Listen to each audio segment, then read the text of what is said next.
한국에게 완전 뒤통수 맞았다. 이번 관세 협상의 여파가 끊이질 않고 있습니다. 지난 주말 미국 주식은 전체적으로 주가가 하락하고 말았는데요. 한국의 협상 조건이 만들어낸 기적이라고 볼 수 있는데 도대체 무슨 일인지 바로 알아보겠습니다. 댓글과 좋아요로 한국을 응원해주세요. 그날의 브리핑은 정말 완벽할 예정이었습니다. 저는 레이첼 톰슨, 백악관 대변인이죠. 3년째 이 자리를 맡고 있지만 이만큼 자신감이 넘쳤던 날은 없었거든요. 한국과의 관세 협상이 드디어 마무리됐고 우리가 완전히 이겼다는 확신이 있었습니다. 아침 브리핑 준비 회의에서부터 분위기가 달랐어요. 경제팀의 마이클이 커피 한 모금 마시며 말했어요. 이번 건 진짜 대박이야, 레이첼. 그는 서류를 탁자에 툭 던지며 웃었습니다. 한국이 완전히 백기 들었지? 우리가 원하던 대로 다 얻어냈어. NSC에 살아도 고개를 끄덕였어요. 한국 애들이 뭘 할 수 있겠어?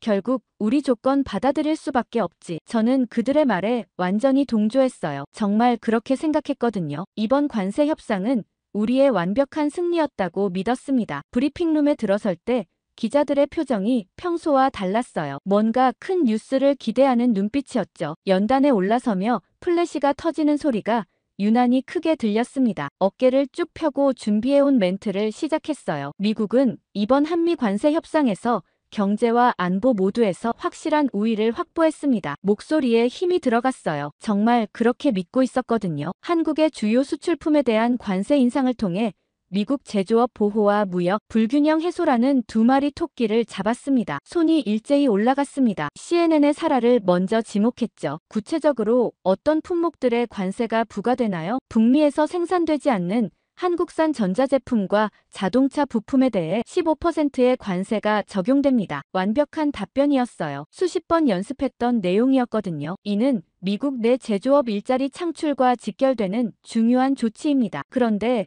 로이터의 마크가 예상치 못한 질문을 던졌습니다. 한국 정부의 반응은 어떤가요? 협상 과정에서 한국이 제시한 대안이 있었나요? 순간 머릿속이 하얘졌어요. 대안? 무슨 대안 말이죠? 브리핑 자료에는 한국이 우리 조건을 받아들였다고만 되어 있었는데요. 한국 정부는 이번 협상 결과를 수용한다고 발표했습니다. 말하면서도 뭔가 이상했어요. 목소리가 평소만큼 확신에 차있지 않더라고요. AP통신의 제임스가 바로 후속 질문을 했습니다. 그런데 한국 측에서 미국 내 투자 확대를 조건으로 제시했다는 보도가 있던데 이 부분은 어떻게 되나요? 잠깐, 이건 제가 준비하지 못한 부분이었어요. 협상팀에서는 관세 인상에만 집중해서 브리핑 받았거든요. 투자 확대, 그런 조건이 있었나요? 각 기업의 투자 계획은 별개의 사안입니다. 심장이 빨라지기 시작했습니다. 월스트리트 저널의 데이비드가 칼처럼 날카로운 질문을 던졌어요. 삼성과 현대가 미국 내 대규모 공장 건설을 발표한 건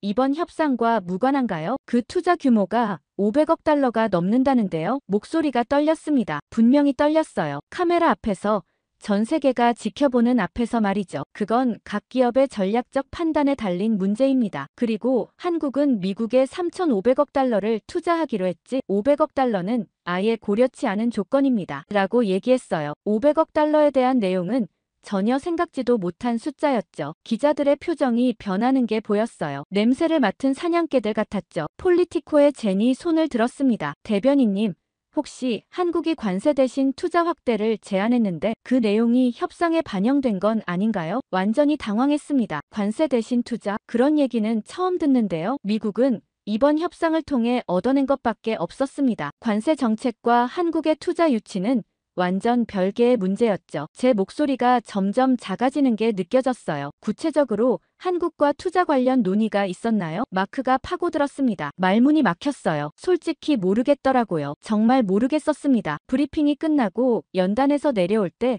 다리가 후들거렸어요. 복도를 걸으며 보좌관 케빈에게 속삭였습니다. 우리는 투자받는 것만 있는 거 아니야? 케빈이 당황한 표정으로 답했어요. 글쎄요. 제가 알기로는 관세랑 투자받는 이야기만 얘기했는데요. 그 순간 깨달았습니다. 제가 뭔가 중요한 걸 놓치고 있다는 것을요. 사무실로 돌아가는 길에 마이클에게 전화를 걸었어요.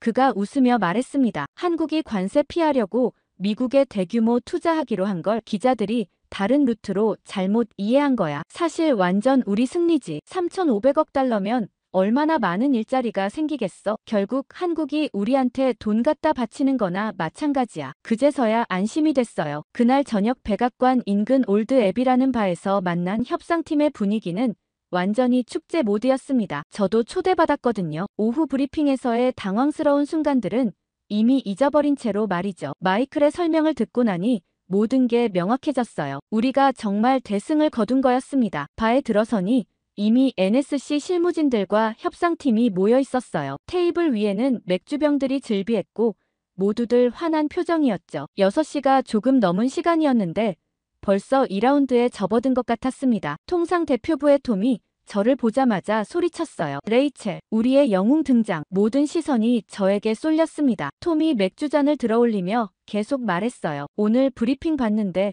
기자놈들이 뭘 안다고 그런 질문을 하던데. 경제팀의 마이클이 자리에서 일어나며 웃었습니다. 자, 모두들 오늘 우리가 해낸 일에 건배하자고. 그가 목소리를 높였어요. 한국 애들 완전히 항복했지. 우리가 원하는 대로 다 따라왔어. 잔들이 부딪히는 소리가 경쾌하게 울렸습니다. 저도 따라서 잔을 들었어요. 정말 기분이 좋았거든요. NSC의 사라가 옆자리에 앉으며 조심스럽게 물었어요. 레이첼, 오늘 좀 힘들었지? 기자들이 갑자기 세부 얘기 물어보니까 아무것도 아니야. 저는 웃으며 답했습니다. 갑자기 기자들이 딴 얘기를 해서 당황한 거지. 결국 한국이 3,500억 달러 투자하는 거니까 우리 완승이잖아. 사라가 고개를 끄덕였어요. 맞지, 돈이 답이야? 3,500억이면 와, 상상도 못할 일자리가 생기겠네. 통상 협상관인 제프가 맥주를 한 모금 마시며 말했습니다. 솔직히 처음엔 쫄았어. 한국 놈들이 뭔 수를 쓸까봐. 그는 목소리를 낮췄어요. 근데 뚜껑 열어보니까 완전 예상대로더라고. 결국 미국 시장 못 포기하잖아. 모두가 웃었어요. 저도 따라 웃었죠. 마이클이 테이블을 탁 치며 말했어요. 한국은 진짜 선택권이 없었어. 관세 폭탄 맞고 죽든지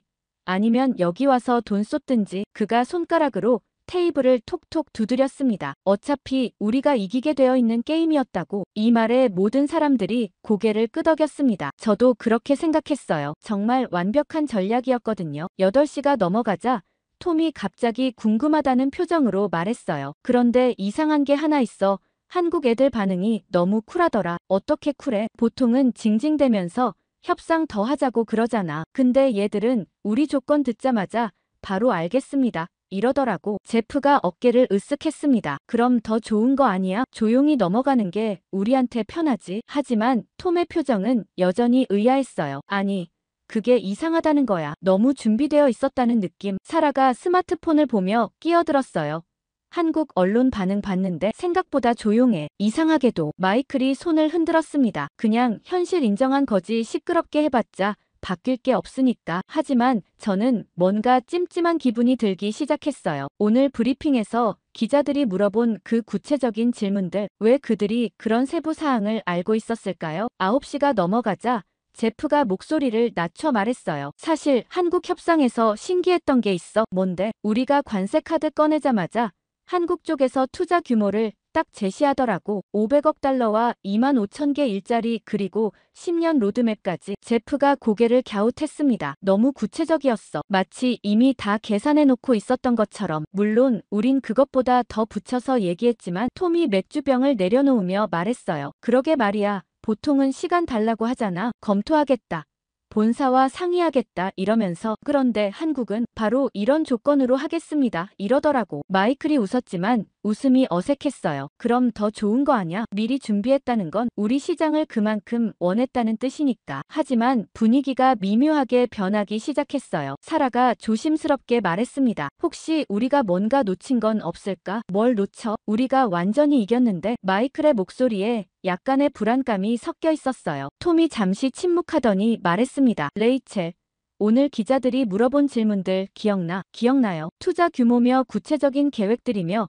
그 질문들이 너무 구체적이지 않았어? 마치 내부 정보를 알고 있는 것처럼. 그 순간 테이블이 조용해졌어요. 모두가 같은 생각을 하고 있다는 걸 느꼈습니다. 뭔가 우리가 모르는 일이 벌어지고 있는 건 아닐까? 제프가 불안한 목소리로 말했어요. 설마 우리가 놓친 게 있는 건 아니겠지? 10시가 넘어가자 모두들 슬슬 자리에서 일어났어요. 하지만 처음에 들뜬 분위기는 온데간데 없었습니다. 집에 돌아가는 택시 안에서 창밖 야경을 보며 생각했어요. 정말 우리가 이긴 걸까요? 한국이 우리에게 3,500억 달러를 투자하는 게 정말 우리의 승리일까요? 가슴 한구석에서 불안감이 꿈틀거리기 시작했습니다. 뭔가 중요한 걸 놓치고 있다는 느낌이 점점 강해졌어요. 그날 밤 집에 돌아와서도 잠이 오지 않았습니다. 술 기운이 깨면서 오늘 브리핑의 순간들이 자꾸 머릿속을 맴돌았어요. 기자들의 날카로운 질문들과 제가 준비하지 못했던 세부 사항들, 그리고 바에서 나눈 대화들. 왜 500억 달러 투자 얘기를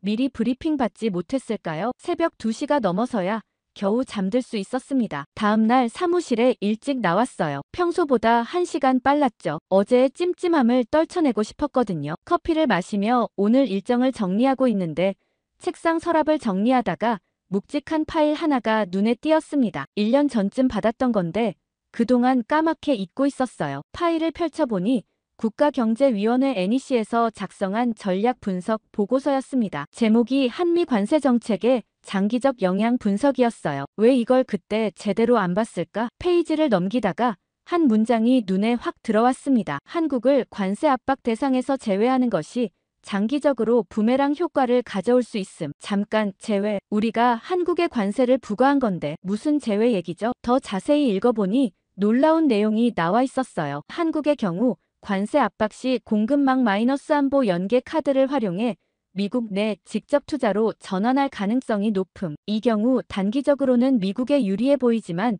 장기적으로는 페이지가 찢어져 있었어요. 다음 내용을 볼 수 없었습니다. 보고서 여백에 누군가 손글씨로 메모를 해놨더군요. 상부에서 검토 불필요 판정 마이너스 현재 정책 방향과 상충. 날짜를 보니 정확히 1년 전이었어요. 그때는 한국과의 관세 협상이 본격 시작되기 전이었죠. 문득 궁금해졌어요. 이 보고서를 쓴 사람이 누구일까? 마지막 페이지를 보니 작성자가 적혀 있었습니다. 수석 경제분석관 데이비드 리.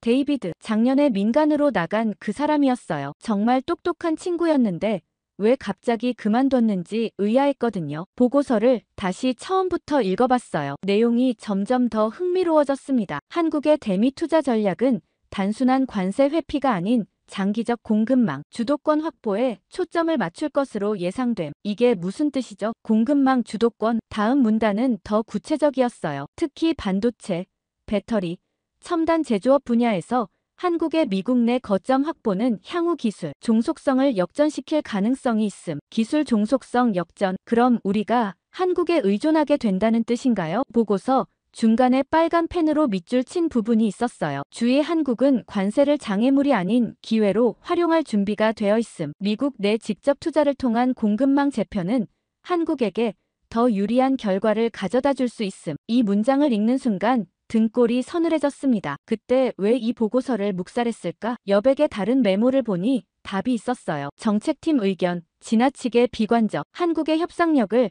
과대평가한 분석으로 판단됨. 누가 이런 판정을 내린 걸까요? 문득 어제 술자리에서 제프가 한 말이 떠올랐어요. 한국이 대안을 제시하지 않고 순순히 따라줬다고 했는데 정말 그럴까요? 아니면 우리가 모르는 다른 계획이 있었던 걸까요? 보고서의 마지막 부분에는 더 충격적인 내용이 있었습니다. 결론.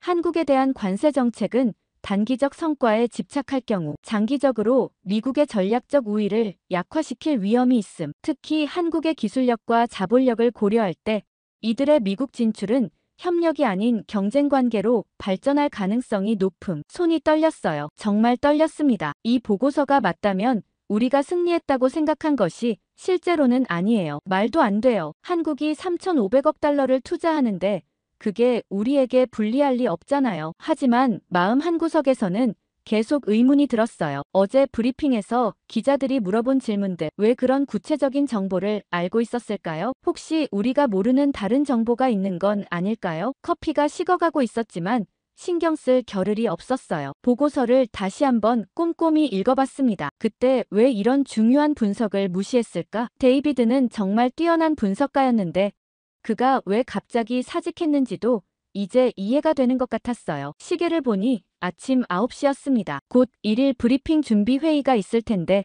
오늘은 어떤 질문들이 나올까요? 혹시 어제보다 더 구체적이고 날카로운 질문들이 나오는 건 아닐까요? 갑자기 불안해졌어요. 그때 핸드폰이 울렸습니다. 케빈이었어요. 레이첼, 큰일 났어. 뭔 일이야? WSJ에서 한국 투자 관련 후속 기사 나온다는데 엄청 구체적인 내용이래. 어떤 내용? 삼성, LG, 현대까지 투자 시기, 규모, 심지어 공장 위치까지 다 나온다는데 우리가 모르는 정보들이 너무 많아. 전화를 끊고 나서 한참 동안 멍하니 앉아 있었어요. 정말 우리가 한국의 계획에 노란한 건일까요? 데이비드의 보고서가 맞았던 건일까요? 보고서를 서랍에 다시 넣으면서 생각했습니다. 이건 그냥 과도한 우려였을 거예요. 한국이 우리에게 3,500억 달러를 투자한다는 건 분명히 우리의 승리죠. 설마 그들이 우리보다 더 큰 그림을 그리고 있었을 리는 없잖아요. 하지만 왜 이렇게 마음이 편하지 않을까요? 뭔가 중요한 조각이 빠진 퍼즐을 보는 것 같은 답답함이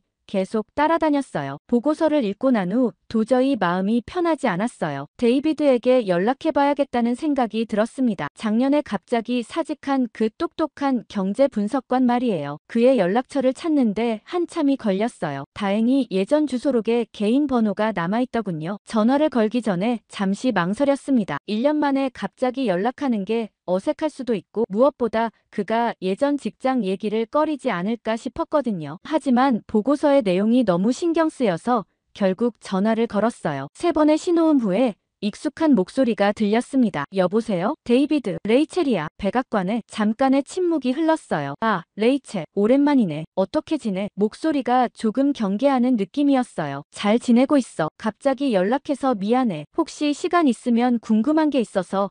무슨 일이야? 업무적인 얘기라면 좀 곤란한데. 그의 목소리가 더욱 신중해졌습니다. 작년에 내가 쓴 한미 관세 정책 분석 보고서 기억나? 어제 우연히 찾게 됐거든. 전화 너머로 깊은 한숨 소리가 들렸어요. 아, 그 보고서 아직도 가지고 있었구나. 왜? 뭔가 문제 있어? 아니야. 문제라기보다는 내가 쓴 내용이 너무 정확해서 놀랐어. 한국이 관세를 기회로 활용할 거라고 했잖아. 지금 정말 그렇게 되고 있거든. 데이비드가 쓴웃음을 지었어요. 정확하다고? 레이첼, 혹시 지금 상황을 제대로 파악하고 있는 거야? 무슨 뜻이야? 우리가 이긴 거 아니야? 한국이 3,500억 달러 투자하기로 했는데. 전화 너머로 또 다른 한숨이 들렸습니다. 레이첼, 정말로 그게 우리 승리라고 생각해? 당연하지. 일자리도 엄청 생기고 미국 경제에 도움이 되잖아. 잠깐, 레이첼. 데이비드의 목소리가 진지해졌어요. 지금 내가 하는 얘기는 절대 녹음하거나 인용하면 안 돼. 개인적인 의견일 뿐이야. 알겠어. 그럼 솔직히 말해줘. 한국의 3,500억 달러 투자, 그게 정말 우리가 원해서 받아낸 거라고 생각해? 아니면 한국이 원해서 제안한 거라고 생각해? 당연히 우리가 관세로 압박해서 말을 하다가 멈췄어요. 갑자기 확신이 서지 않더라고요. 레이첼, 한국은 이미 5년 전부터 미국 진출을 계획하고 있었어. 데이비드가 차근차근 설명했습니다. 반도체, 배터리, 전기차, 이 모든 분야에서 미국 시장을 직접 공략하려고 했는데 각종 규제 때문에 어려웠지. 그런데 관세 정책이 나오면서 오히려 명분이 생긴 거야. 명분? 무슨 명분? 관세 회피를 위한 불가피한 투자라는 명분 말이야. 원래는 공격적 진출이라고 비춰질 수 있었는데 이제는 어쩔 수 없이 하는 방어적 투자로 포장할 수 있게 됐지. 데이비드의 말이 점점 더 충격적으로 다가왔어요. 그럼 우리가 한국이 원하는 걸 해준 셈이야? 정확히 말하면 한국이 우리를 이용한 거지. 관세라는 핑계로 정당하게 미국 시장에 뿌리내릴 수 있게 됐으니까. 하지만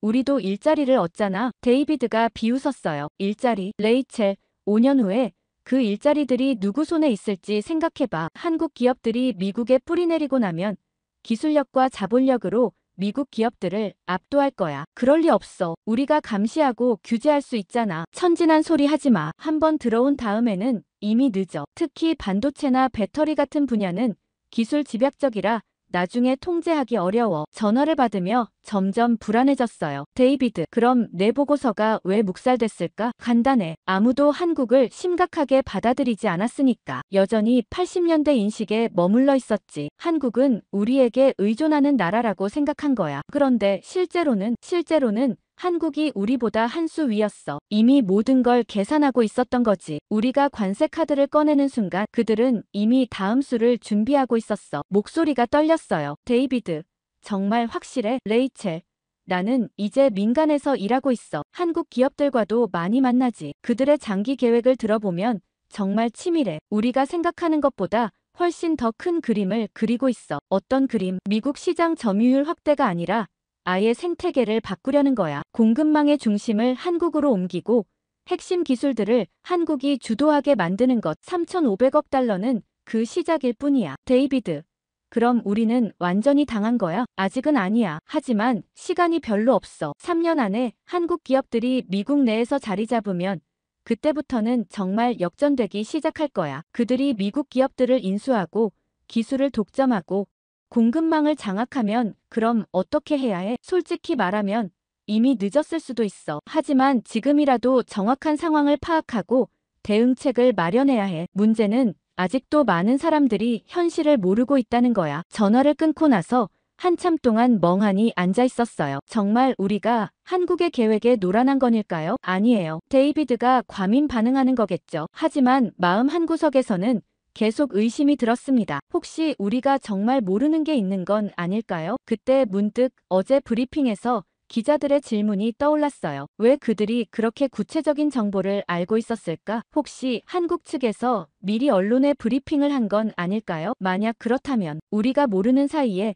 한국이 여론전까지 펼치고 있는 건 아닐까요? 점점 더 불안해졌어요. 데이비드의 말이 계속 귓가에 맴돌았습니다. 한국이 우리보다 한 수 위였다는 것, 이미 모든 걸 계산하고 있었다는 것. 정말 그럴까요? 데이비드와의 통화 후 며칠이 지났지만 여전히 마음이 불편했어요. 그러던 중 조지아주에서 열리는 삼성전자 공장 착공식을 생중계해야 한다는 공지가 왔습니다. 마침 현장에서 직접 확인해볼 기회라고 생각했어요. 정말 우리가 이긴 게 맞는지 말이죠. 조지아주 애틀랜타에서 차로 1시간 거리의 작은 도시 로즈웰. 삼성이 300억 달러를 투자해 반도체 공장을 짓는다는 그곳이었어요. 현장에 도착했을 때의 규모에 압도당했습니다. 축구장 50개는 좋게 될 만한 부지에 이미 수십 대의 중장비가 움직이고 있었거든요. 착공식장에는 조지아주 브라이언 캠프 주지사, 삼성전자 미국 법인장, 그리고 현지 시장까지 나와 있었어요. 생중계를 준비하며 현장 분위기를 살펴봤는데 뭔가 이상했습니다. 모든 사람들이 너무 들떠 있었어요. 마치 크리스마스 선물을 받은 아이들 같았죠. 캠프 주지사가 연단에 올라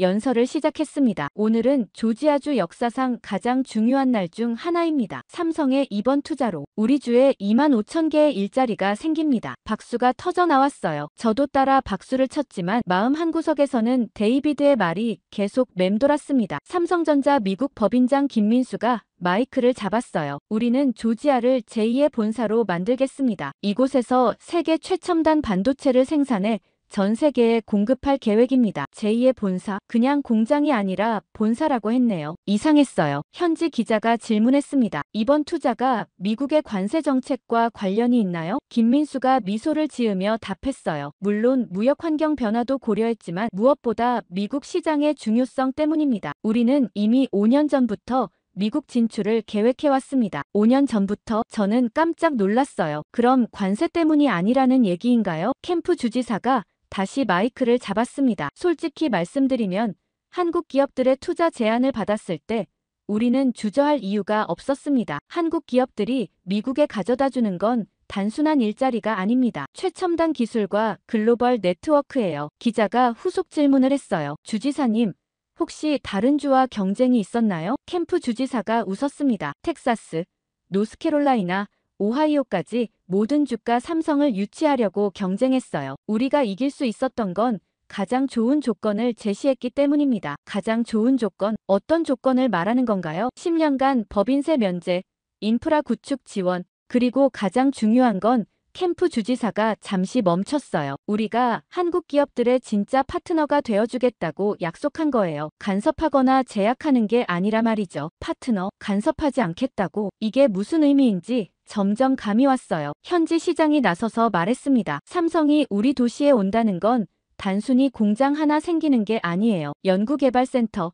물류센터, 심지어 한국문화센터까지 들어설 예정입니다. 완전한 생태계가 만들어지는 거죠. 생태계? 데이비드가 말했던 바로 그것이었어요. 한국이 미국 시장에 단순히 진출하는 게 아니라 아예 생태계를 구축하고 있다는 것. 김민수가 다시 발언했습니다. 우리는 미국의 반도체 공급망에서 핵심적인 역할을 하게 될 것입니다. 앞으로 미국 IT 기업들은 우리 없이는 제품을 만들기 어려워질 거예요. 우리 없이는 제품을 만들기 어려워진다고? 이건 완전히 주객이 전도된 상황 아닌가요? 관세로 압박했는데 오히려 한국이 우리를 더 의존하게 만들겠다는 얘기잖아요. 캠프 주지사가 결정적인 말을 했습니다. 솔직히 말하면 우리는 한국 편에 설 수밖에 없어요. 그들이 가져다주는 경제적 효과가 너무 크거든요. 만약 연방정부가 한국에 불리한 정책을 편다면 우리 주 차원에서 반대할 겁니다. 연방정부에 반대한다고 한 주의 주지사가 이런 말을 공개석상에서 하다니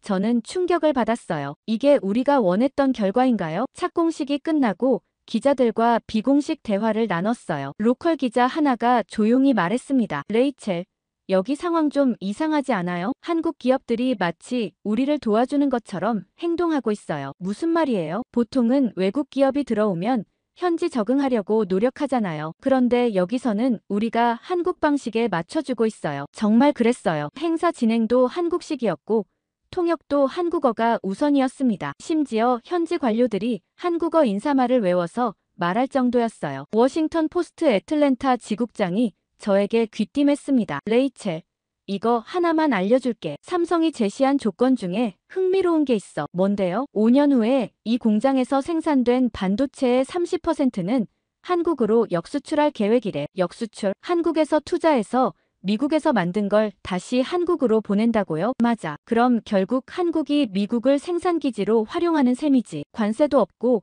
미국산이라는 라벨도 붙이고 일석이조인 거야. 또 다른 충격적인 사실도 알게 됐어요. 현지 공무원 하나가 조심스럽게 말했습니다. 사실 삼성 말고도 LG, SK, 현대까지 한국 대기업들이 줄줄이 조지아에 투자하기로 했어요. 총 규모가 5,800억 달러 넘는다는데 5,800억 달러, 처음 들었던 3,500억 달러보다 훨씬 큰 규모네요. 그럼 처음 발표는 빙산의 일각이었다는 얘기인가요? 맞아요. 단계적으로 발표할 계획이래요. 너무 큰 숫자를 한 번에 발표하면 부담스러우니까. 이제야 알겠더라고요. 한국이 얼마나 치밀하게 계획을 세웠는지 말이에요. 3,500억 달러도 우리를 놀라게 하기 위한 1단계였을 뿐이었습니다. 비행기로 워싱턴에 돌아가는 길에 계속 생각했어요. 정말 우리가 이긴 걸까요? 아니면 한국이 우리보다 더 큰 판을 짜고 있는 걸까요? 조지아 주지사의 말이 계속 귀에 맴돌았습니다. 우리는 한국 편에 설 수밖에 없어요. 이게 정말 우리가 원했던 승리의 모습일까요? 데이비드의 경고가 현실이 되고 있는 것 같았어요. 한국이 정말 우리를 이용해서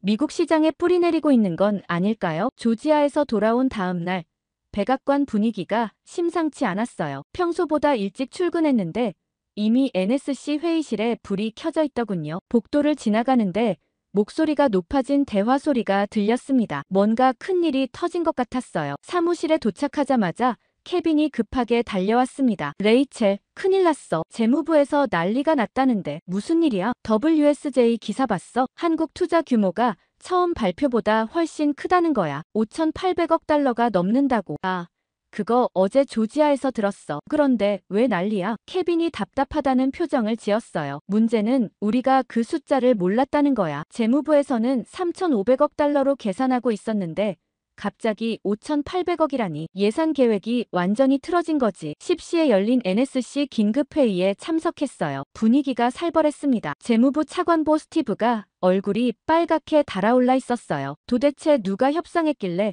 이런 기본적인 숫자도 모르고 있었냐고. 그가 테이블을 탁 치며 소리쳤습니다. 우리는 3,500억 달러 기준으로 모든 걸 계산했어. 인프라 지원, 세제 혜택, 규제 완화까지. 그런데 실제로는 5,800억이라고. 이게 말이 되나? 상무부 차관 제니퍼가 반박했어요. 우리도 처음 듣는 얘기예요. 한국 측에서 단계적 발표를 한다고 했으니까. 단계적 발표? 스티브가 비웃었습니다. 그럼 우리는 상대방 계획도 모르고 협상한 거네. 이게 협상이야? 농단이야? NSC의 사라가 진정시키려 했어요. 일단 진정하고 상황부터 정리해봅시다. 하지만 분위기는 계속 험악했습니다. 통상대표부의 톰이 조심스럽게 말했어요. 사실 한국 측에서 추가 투자 계획이 있다는 힌트는 줬어요. 하지만 이렇게 큰 규모일 줄은 힌트. 제니퍼가 목소리를 높였습니다. 협상에서 힌트가 무슨 소용이야? 구체적인 숫자를 알아야 대응할 수 있는 거 아니야? 톰이 머뭇거렸어요. 그들이 너무 구체적으로 말하지 않았어요. 그냥 단계적으로 확대할 계획이라고만. 경제팀의 마이클이 한숨을 쉬었습니다. 결국 우리가 놓친 거네. 한국이 처음부터 더 큰 그림을 그리고 있었던 거야. 저는 이 순간을 기다렸어요. 데이비드의 보고서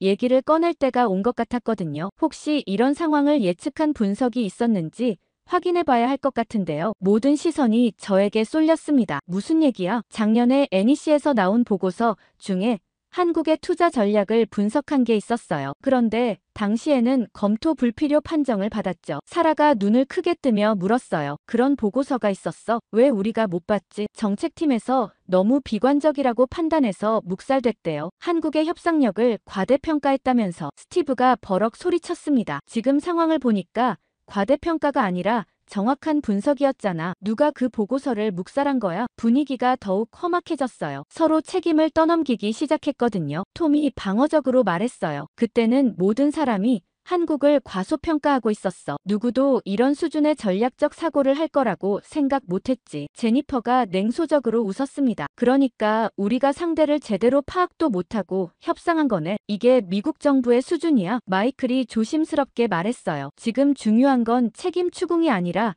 대응 방안 아닐까요? 한국이 5,800억 달러를 투자한다면 우리도 그에 맞는 대책을 세워야죠. 스티브가 고개를 저었습니다. 문제는 우리가 이미 3,500억 달러 기준으로 모든 걸 약속해버렸다는 거야. 세제 혜택, 규제 완화, 인프라 지원까지. 그런데 실제로는 그보다 60% 더 큰 규모라고. 우리가 완전히 호구가 된 거지. 사라가 걱정스러운 표정으로 말했어요. 그럼 다른 나라들은 어떻게 반응할까요? 일본이나 독일에서 같은 조건을 요구하면 이미 그런 움직임이 있어요. 톰이 어두운 표정으로 답했습니다. 유럽 대사관에서 연락이 왔는데 한국과 동일한 조건을 요구하겠다고 하더라고요. 회의가 끝날 무렵 더 충격적인 소식이 들려왔어요. 백악관 경제보좌관실에서 급보가 온 거였습니다. 케빈이 회의실로 뛰어들어왔어요. 미안해요. 긴급 상황이에요. 한국 기업들이 텍사스, 노스캐롤라이나, 오하이오에도 투자 계획을 발표했다는데요. 뭐라고? 사라가 일어섰습니다. 조지아만이 아니라 다른 주에도. 총 규모는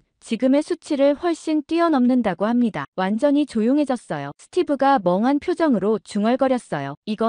이건 완전히 다른 게임이야. 우리가 생각했던 것과는 차원이 달라. 마이클이 불안한 목소리로 말했습니다. 혹시 우리가 한국의 계획에 완전히 노란한 건 아닐까요? 아무도 대답하지 않았어요. 하지만 모든 사람의 표정에서 같은 생각을 읽을 수 있었습니다. 회의실을 나오며 생각했어요. 정말 우리가 이긴 게 맞나요? 한국이 엄청난 금액을 투자한다는 건 분명 좋은 일이죠. 하지만 왜 이렇게 불안할까요? 데이비드의 말이 계속 떠올랐습니다. 한국이 우리보다 한 수 위였다는 것, 이미 모든 걸 계산하고 있었다는 것. 이제 그 말이 현실이 되고 있는 것 같았어요. 복도를 걸으며 케빈에게 물었습니다. 정말 우리가 승리한 걸까? 케빈이 고개를 갸웃했어요. 솔직히 모르겠어요. 숫자로는 대성공인데 왜 이렇게 찜찜한지. 아니나 다를까 그 주 화요일부터 백악관에 예상치 못한 손님들이 줄을 이었습니다. 유럽 각국 대사들과 일본 대사가 연달아 면담을 요청해 온 거예요. 처음에는 단순한 회의 요청인 줄 알았어요. 하지만 첫 번째 만남부터 분위기가 심상치 않았습니다. 독일 대사 헬무트 슈미트가 국무차관 사무실에 들어서자마자 한 말이 인상적이었어요. 우리는 한국에 대한 특혜 조치에 대해 심각한 우려를 표명하러 왔습니다. 이건 동맹관계의 기본 원칙에 어긋나는 일입니다. 국무차관 로버트가 당황한 표정을 지었어요. 특혜라고 하시면 독일 대사가 서류를 탁자에 내려놓으며 말했습니다. 한국 기업들에게 제공된 조건들을 보면 명백한 차별입니다. 10년간 법인세 면제, 무제한 인프라 지원, 각종 규제 완화까지. 독일 기업들은 왜 이런 혜택을 못 받나요? 로버트가 해명하려 했어요. 이는 관세 정책의 결과로 나타난 자연스럽다고요? 독일 대사가 목소리를 높였습니다. 독일은 70년간 미국의 가장 충실한 동맹국이었습니다. 그런데 한국에만 이런 특별 대우를 하는 이유가 뭡니까? 우리도 같은 조건을 요구합니다. 그 순간 저는 깨달았어요. 한국의 투자가 다른 동맹국들에게는 차별로 비춰지고 있다는 것을요. 일본 대사 다나카도 비슷한 입장이었습니다. 일본은 수십 년간 미국에 투자해왔습니다. 하지만 한국이 받은 것 같은 파격적인 혜택은 한 번도 받지 못했어요. 이건 공정하지 않습니다. 로버트가 진땀을 흘리며 답했어요. 각국의 상황이 다르기 때문에. 상황이 다르다고요? 다나카가 냉소적으로 웃었습니다. 그럼 일본도 한국처럼 관세를 부과받아야 같은 혜택을 받을 수 있다는 뜻인가요? 더 심각한 건 유럽연합 대표단의 방문이었어요. EU 통상 담당관 피에르 뒤부아가 이끄는 5명의 대표단이 백악관에 왔거든요. 그들의 메시지는 더욱 강경했습니다. 미국의 한국 특혜 정책은 WTO 규정 위반입니다. 뒤부아가 단호하게 말했어요. 우리는 이 문제를 국제무역기구에 제소할 준비가 되어 있습니다. 국무차관이 당황했어요. 제소라니 너무 성급한 것 아닌가요? 성급하다고요? 뒤부아가 비웃었습니다. 미국이 일방적으로 한국에만 특혜를 주면서 다른 동맹국들은 무시하는 게 성급하지 않나요? 유럽 기업들도 미국에 수백억 달러를 투자할 용의가 있습니다. 하지만 공정한 조건에서 말이죠. 회의실 분위기가 점점 험악해졌어요. 프랑스 대사가 끼어들었습니다. 전략적 협력이라더니 결국 미국 중심의 일방주의 아닌가요? 한국에만 특별 대우하고 전통적 동맹국들은 뒷전으로 미루는 거죠. 제가 이 모든 상황을 지켜보며 느낀 건 우리가 예상하지 못한 부작용이 터져 나오고 있다는 것이었어요. 한국과의 관세 협상이 성공적이라고 생각했는데 오히려 다른 동맹국들과의 관계가 악화되고 있었거든요. 더 놀라운 건 한국 측의 반응이었어요. 한국 대사 이승민이 이런 상황에 대해 논평을 요청받았을 때 한 말이 인상적이었습니다. 우리는 단순히 관세 회피를 위한 투자가 아닙니다. 미국과의 진정한 파트너십을 위한 전략적 선택이에요. 다른 국가들도 같은 조건으로 협력할 의향이 있다면 환영합니다. 같은 조건으로 협력한다. 이게 무슨 의미인지 곧 알게 됐어요. 영국 대사 제임스 패터슨이 백악관을 방문했을 때였습니다. 그는 다른 대사들과는 좀 다른 접근을 했어요. 우리는 한국의 전략을 이해합니다. 그들이 단순한 투자가 아닌 생태계 구축을 하고 있다는 것도 알고 있어요. 문제는 영국도 같은 게임을 할 수 있다는 겁니다. 로버트가 궁금해했어요. 무슨 의미인가요? 영국은 한국보다 더 큰 규모의 투자를 제안할 수 있습니다. 패터슨이 자신감 있게 말했습니다. 로버트가 당황했습니다. 그런 큰 투자가 가능한가요? 물론입니다. 패터슨이 웃었어요. 런던의 금융기관들과 테크 기업들이 이미 준비를 마쳤습니다. 다만 미국이 영국에도 한국과 같은 파트너십을 제공한다면 말이죠. 이제 상황이 완전히 달라졌어요. 한국에 대한 특혜가 다른 나라들의 투자 경쟁을 촉발시킨 거였습니다. 그런데 문제는 우리가 모든 나라에게 같은 조건을 줄 수 없다는 것이었어요. 캐나다 대사도 비슷한 제안을 해왔어요. 800억 달러 규모의 에너지 투자. 하지만 한국과 동일한 세제 혜택을 요구했습니다. 호주 대사는 더 직설적이었어요. 한국이 받은 혜택의 절반만 줘도 500억 달러 투자하겠다고 했습니다. 재무부의 스티브가 완전히 멘붕에 빠졌어요. 제게 전화를 걸어서 하소연했습니다. 레이첼, 이거 어떻게 해? 모든 나라가 한국과 같은 조건을 요구하고 있어. 그럼 우리 세수가 완전히 날아가는 거야. 그리고 각주 정부들의 반응도 복잡했어요. 조지아 주지사 캠프는 한국 편에 서겠다고 공언했지만 텍사스 주지사는 다른 입장이었어요. 한국만 특혜 주는 건 공정하지 않다. 텍사스도 다른 나라들과 경쟁할 기회를 달라. 이런 식으로 각 주가 서로 다른 입장을 취하기 시작했어요. 연방 정부의 통일된 정책이 주 단위로 분열되고 있었습니다. 저는 이 모든 상황을 지켜보며 깨달았어요. 한국과의 협상이 성공적이라고 생각했는데 실제로는 더 복잡한 문제들을 야기하고 있다는 것을요. 우리가 한국에게 특혜를 준 것이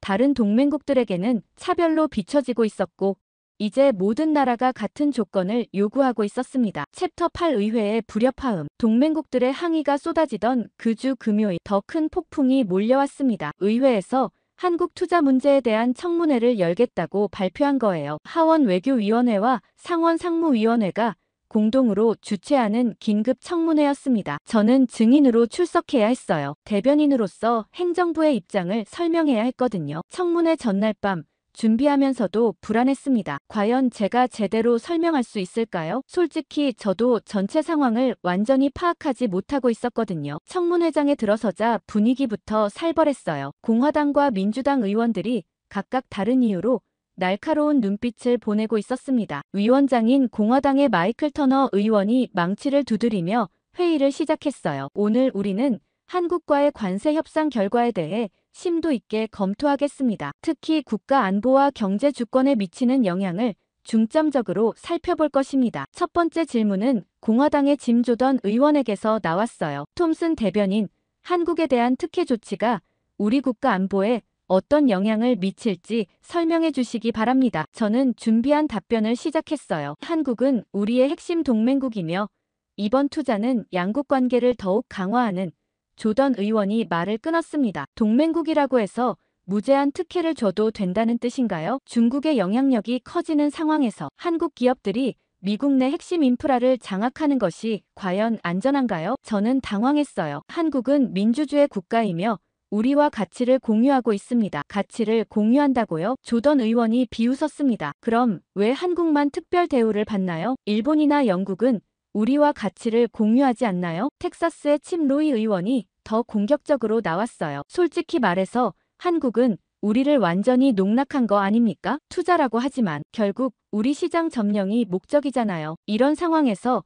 협상을 다시 해야 하지 않을까요? 한국이 진짜 원하는 게 뭔지 제대로 파악하고 말이에요. 그런데 민주당의 브래드 셔먼 의원이 즉시 반박했습니다. 로이 의원님, 지금 한국과 협상을 다시 하자는 건가요? 그건 너무 위험한 발상입니다. 한국은 우리의 핵심 동맹국이에요. 북한, 중국을 견제하는데 절대적으로 필요한 파트너를 잃을 수는 없습니다. 셔먼 의원의 목소리에 긴박감이 있었어요. 더욱이 한국의 심기를 건드렸다가 그들이 중국 쪽으로 기울면 어떻게 할 건가요? 로이 의원이 목소리를 높였습니다. 심기를 건드린다고요? 우리가 왜 한국 눈치를 봐야 합니까? 미국이 을이 된 거예요? 우리가 호구로 보이니까 한국이 이런 식으로 나오는 거 아닙니까? 셔먼 의원이 고개를 저었어요. 그게 아니라 지정학적 현실을 봐야 한다는 겁니다. 한국 없이 동아시아 전략이 가능하다고 생각하세요? 플로리다의 매트 게이츠 의원이 끼어들었어요. 셔먼 의원님 말씀도 일리가 있지만 우리가 너무 수동적인 것 같습니다. 솔직히 말해보세요.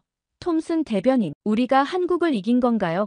아니면 한국이 우리를 이긴 건가요? 저는 순간 할 말을 잃었어요. 그 질문이 제가 내내 품고 있던 의문 그 자체였거든요. 이는 상호 이익을 위한 협력입니다. 상호 이익이라고요? 게이츠 의원이 냉소적으로 웃었습니다. 한국은 관세 없이 미국 시장에 진출하고 세제 혜택까지 받으면서 우리 기술까지 습득할 기회를 얻었어요. 반면 우리는 뭘 얻었나요? 일자리 몇 개? 그게 공정한 거래인가요? 민주당의 그레고리 믹스 의원이 급하게 나섰어요. 게이츠 의원님, 그런 식으로 접근하면 안 됩니다. 한국과의 관계가 틀어지면 우리가 더 큰 손해를 봅니다. 중국 견제, 북한 문제, 인도태평양 전략, 모든 게 무너질 수 있어요. 로이 의원이 다시 반박했습니다. 그럼 우리가 계속 당하고만 있자는 얘기예요? 한국이 우리를 이용해서 시장 점령하는 걸 그냥 지켜보자고요? 이런 식으로 가면 5년 후에는 한국 기업들이 미국 핵심 산업을 다 장악할 거예요. 그때 가서 후회해도 늦습니다. 믹스 의원이 목소리를 높였어요. 하지만 지금 한국과 갈등을 빚으면 중국이 가장 좋아할 거예요. 미중 경쟁에서 우리 편인 한국을 적으로 만들 순 없습니다. 그건 전략적 자살행위예요. 조던 의원이 끼어들었습니다. 그럼 우리가 영원히 한국 눈치만 보고 살자는 거예요? 동맹이라는 이름으로 우리만 손해보는 구조를 계속 유지하자고요? 셔먼 의원이 단호하게 답했어요. 단기적 손해보다 장기적 이익을 봐야 합니다. 한국을 잃으면 중국이 동아시아를 장악하게 돼요. 그게 더 큰 재앙입니다. 분위기가 점점 격해졌어요. 공화당 의원들은 한국에 대해 더 강경하게 나가야 한다고 주장했고 민주당 의원들은 동맹 관계를 고려해 신중해야 한다고 맞섰습니다. 오하이오의 워런 데이비슨 의원이 목소리를 높였어요. 미국이 언제부터 이렇게 약해졌나요? 한국 같은 나라 눈치 보면서 정책 결정하는 게 말이 됩니까? 우리가 세계 최강국 아닙니까? 캘리포니아의 애덤 시프 의원이 즉시 반박했습니다. 데이비슨 의원님, 그런 19세기식 사고로는 21세기 지정학을 이해할 수 없어요. 지금은 힘만으로 모든 걸 해결할 수 있는 시대가 아닙니다. 한국은 우리에게 선택이 아니라 필수예요. 데이비슨 의원이 비웃었어요. 필수라고요? 그럼 한국이 우리를 협박해도 계속 당하고 있어야 한다는 얘기네요. 시프 의원이 고개를 저었습니다. 협박이 아니라 상호 의존 관계입니다. 현실을 받아들여야 해요. 가장 날카로운 대립은 게이츠 의원과 믹스 의원 사이에서 벌어졌어요. 게이츠 의원이 말했습니다. 결국 우리가 선택해야 하는 거 아닙니까? 한국에게 계속 끌려다닐 것인가?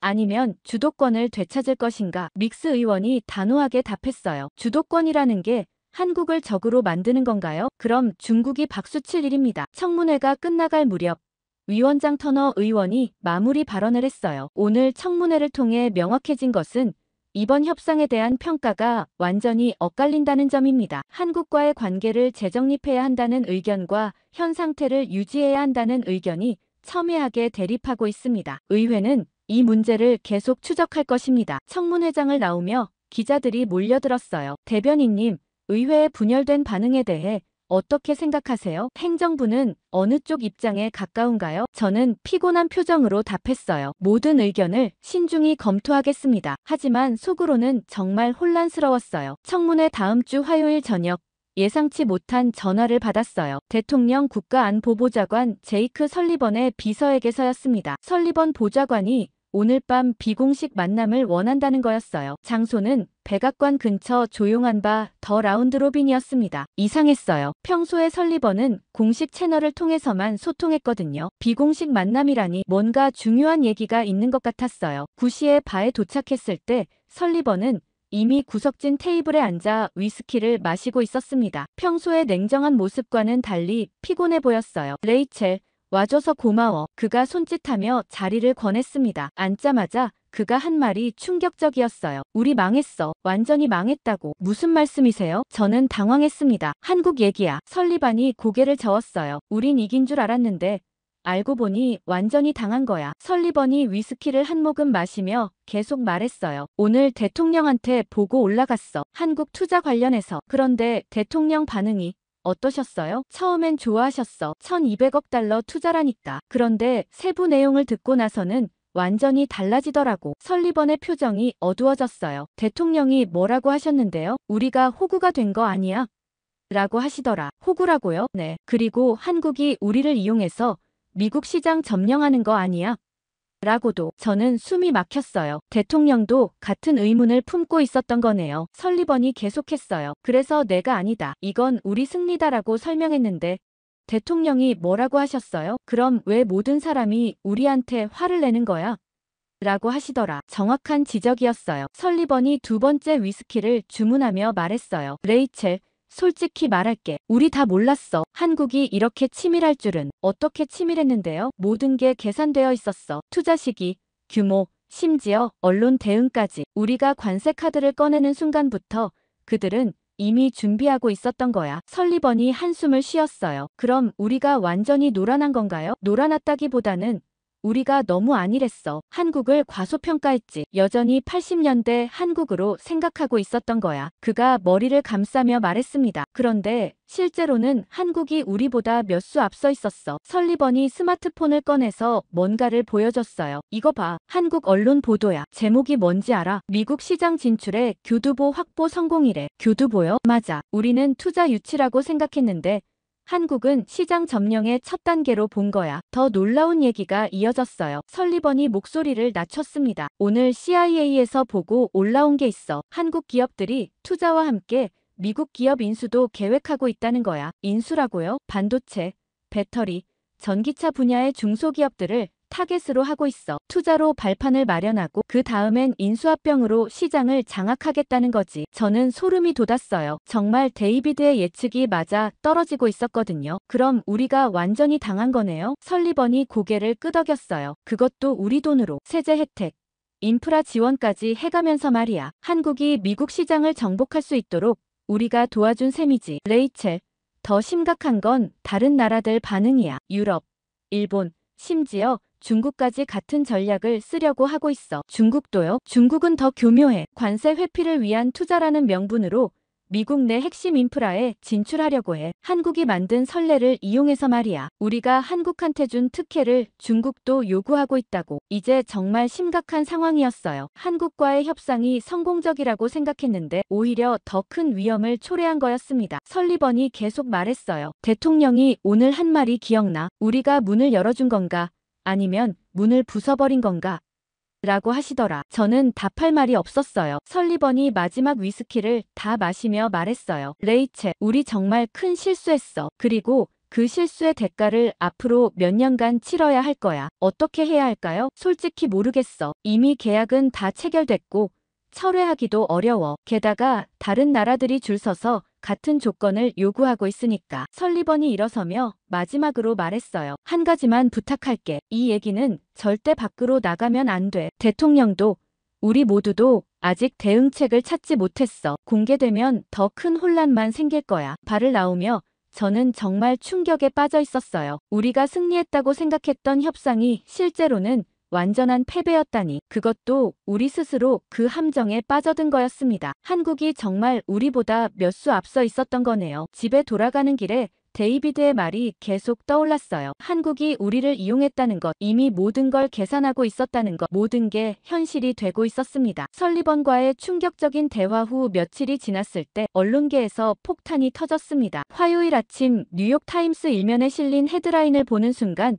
온몸에 소름이 돋았어요. 한국은 준비돼 있었다. 미국 관세 정책의 역설적 결과라는 제목이었습니다. 기사를 읽어보니 더욱 충격적이었어요. 한국이 5년 전부터 미국 진출을 계획했다는 것, 관세 정책이 오히려 그들에게 완벽한 명분을 제공했다는 것, 심지어 미국 내 주요 기업 인수까지 염두에 두고 있다는 내용까지 상세히 나와 있었거든요. 기사를 쓴 건 워싱턴 지국의 베테랑 기자 데이비드 생어였어요. 그가 어떻게 이런 정보를 입수했는지 궁금했습니다. 아침 브리핑 준비 회의는 완전 패닉 모드였어요. 언론팀 책임자 제니퍼가 여러 신문을 테이블에 펼쳐놓으며 말했습니다. 이거 봐요. 모든 주요 언론이 같은 논조예요. 정말 그랬어요. 워싱턴 포스트는 미국의 오판 한국 투자에 숨겨진 의도, 월스트리트 저널은 관세 정책의 부메랑 효과, CNN은 누가 진짜 승자인가? 라는 헤드라인을 달고 있었습니다. 케빈이 불안한 표정으로 말했어요. 레이첼, 이거 어떻게 대응할 거예요? 기자들이 완전히 달려들 것 같은데. 저도 막막했어요. 솔직히 언론이 지적하는 내용들이 제가 의심했던 것들과 너무 일치했거든요. 마이클이 답답하다는 표정으로 말했습니다. 도대체 누가 언론에 이런 정보를 흘린 거야? 내부 고발자가 있는 건 아닐까? 분위기가 험악해졌어요. 서로를 의심하기 시작한 거죠. 그날 밤 집에 돌아가서 뉴스를 정리해보니 정말 참담했어요. 모든 주요 언론이 한 목소리로 미국 패배를 선언하고 있었거든요. 한국은 준비된 승자였고 미국은 예상치 못한 패자가 된 셈이었습니다. 데이비드의 경고가 설리번의 고백이 모두 현실이 되고 있었어요. 언론의 맹공이 계속되던 그 주 목요일, 저는 중대한 결심을 했습니다. 직접 서울에 가서 한국 측의 진짜 의도를 확인해 보겠다는 거였어요. 설리번에게 개인적인 출장을 제안했을 때 그는 처음에는 반대했습니다. 지금 시점에서 한국에 가는 건 너무 위험해. 언론에서 또 뭐라고 할지 몰라. 하지만 제가 끈질기게 설득했어요. 정확한 상황 파악 없이는 대응할 수가 없잖아요. 누군가는 직접 확인해 봐야 해요. 결국 설리번이 승인해줬습니다. 비공식 출장이니까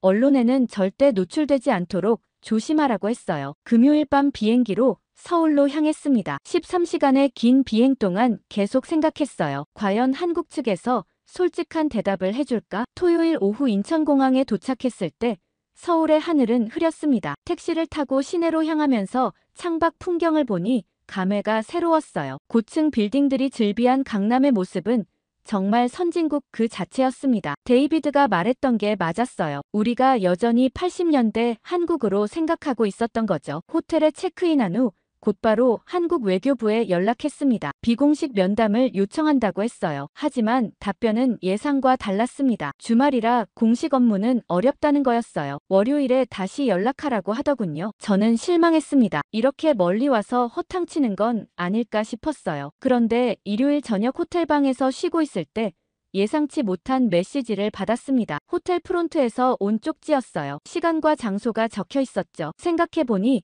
그 쪽지를 줬다는 사람은 작년에 워싱턴에서 만났던 한국 외교부 북미국 과장이었어요. 그때는 별로 눈에 띄지 않는 조용한 사람이었는데 이런 식으로 연락을 해오다니 의외였습니다. 월요일 하루 종일 마음이 불안했어요. 과연 어떤 얘기를 들을 수 있을까? 혹시 이것도 한국 측의 계산된 행동은 아닐까? 저녁 6시 30분에 택시를 타고 북촌으로 향했습니다. 좁은 골목길을 따라 올라가니 정말 운치 있는 한옥들이 즐비했어요. 전통과 현대가 조화를 이루는 모습이 인상적이었습니다. 찻집은 정말 조용하고 고즈넉한 곳이었어요. 들어서자마자 은은한 차 향기가 났습니다. 김민준이 이미 구석진 자리에 앉아 기다리고 있었어요. 오랜만입니다. 톰슨 대변인님. 그가 일어서며 인사했습니다. 평소보다 편안한 모습이었어요. 정장 대신 캐주얼한 옷을 입고 있었고 표정도 한결 부드러웠습니다. 멀리까지 와주셔서 감사합니다. 차 한잔 하시죠. 전통 찻잔에 따뜻한 녹차가 나왔어요. 향이 정말 좋았습니다. 김민준이 먼저 운을 뗐어요. 요즘 미국 언론 보도 때문에 고생이 많으시죠? 저는 솔직하게 답했습니다. 정말 혼란스러워요. 도대체 진실이 뭔지 모르겠어요. 김민준이 쓴웃음을 지었습니다. 진실이라 복잡한 문제네요. 김민준이 차를 한 모금 마시며 말했어요. 톰슨 대변인님.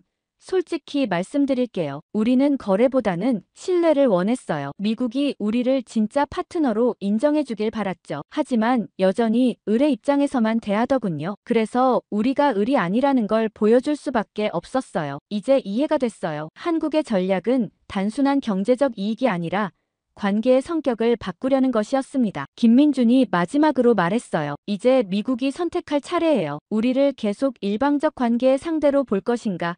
아니면 진정한 파트너로 인정할 것인가? 우리는 후자를 원합니다. 찻집을 나오며 김민준이 말했습니다. 오늘 대화는 완전히 개인적인 것이었어요. 하지만 이것만은 확실히 해두고 싶어요. 우리는 미국의 적이 되고 싶지 않아요. 다만 동등한 관계를 원할 뿐이죠. 비가 내리기 시작한 북촌 골목을 걸으며 생각했어요. 정말 복잡한 문제였습니다. 한국의 입장에서 보면 당연한 요구였지만 미국 입장에서는 받아들이기 어려운 변화였어요. 과연 이 문제를 어떻게 해결할 수 있을까? 호텔로 돌아가는 택시 안에서 워싱턴에 보고할 내용을 정리했습니다. 이제 우리가 이해를 요청할 차례라는 김민준의 말이 계속 머릿속을 맴돌았어요. 이제 미국으로 돌아가 한국에 대한 전략을 완전 수정해야 할 것 같다는 생각이 들었습니다. 진정한 동맹관계로 발전하기를 바란다면 말이죠.